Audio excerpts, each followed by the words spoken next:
Alright guys, so ito guys no, ang tinatawag po nito mga electrical pipe no. So ito po yung utility box po ito. So ipapasok natin ito sa pamagitan po nitong heat gun. Kaya ibibin po natin para po makapasok sa butas na yan. Right.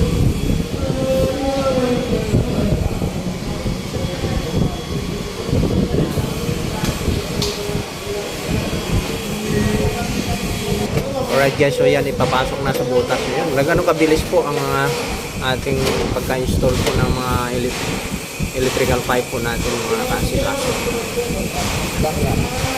Sabay lock po agad.